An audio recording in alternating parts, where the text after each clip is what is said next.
And Erica, let's begin with you.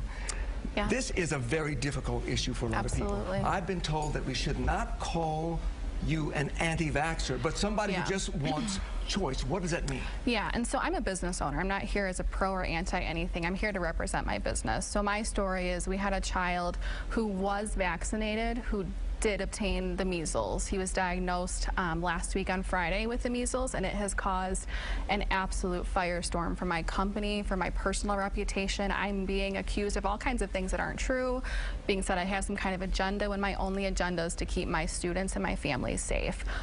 As of 5 p.m. this evening, we have confirmation from the CDC that this child's measles was in fact a reaction from the vaccine. So we're saying vaccines work, and I want to believe that for my own child and for the safety of all of my students, but this child was vaccinated right after they turned a year old, and 11 days later started having symptoms. And now my entire business, because of this vaccine reaction and some misinformation shared from the health department, has been really flipped upside down. And that's really what I'm here to support, is that I believe that the health department shared misinformation, did not give the full story about what actually happened. Unfortunately, they didn't report that the child was vaccinated.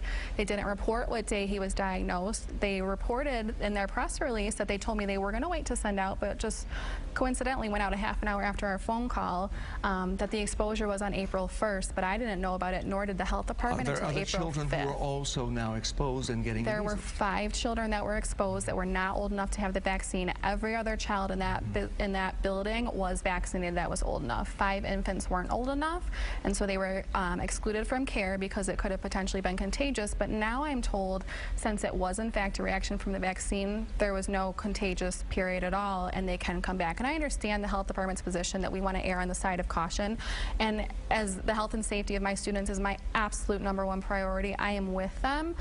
But they should have done this testing before they did the scare and put out all this misinformation and really represented my business in a very negative light. Well, let's get back to the fear-mongering, though, because I do believe that a lot of people out there are getting a lot of information from the internet, and they don't know what they're looking for exactly when they're trying to find out what's right, what's wrong, what's the best treatment plan for my child, and they're trying to do the best thing that they know. How do they find the best information so they can make sure their child is safe? That's such a hard question, because we trust the health department to give us accurate information, but as I stated, they're not right now. There is a lot of fear-mongering happening in the health department. Of the 41 cases that we know of, I've asked the health department and really pushed back, how many of those were actually vaccinated? How many of those have had reactions from the vaccine? How many of those were in unvaccinated individuals? And they won't tell me that information. They don't have the information available.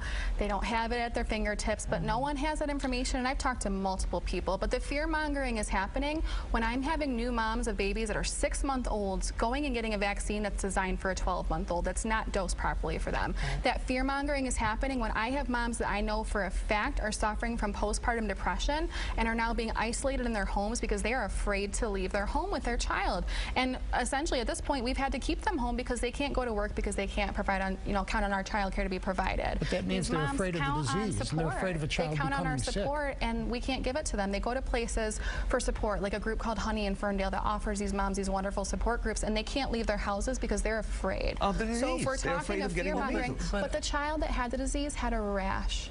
That's as bad as it got. He had a rash, and if his fever never got above 100.9. But did he really have the measles, or was it just a reaction? That's a really good question, because I'm told 2 different things. So I was told at first it is the measles, and when they said, well, now it's not the measles, I asked, well, then will that press release be rescinded that identified my business as a exposure site? And I was told no. So if it's not the real measles, why is my business's name being tarnished for the rest of the future without an apology from the health department? And just to be clear, Doctor,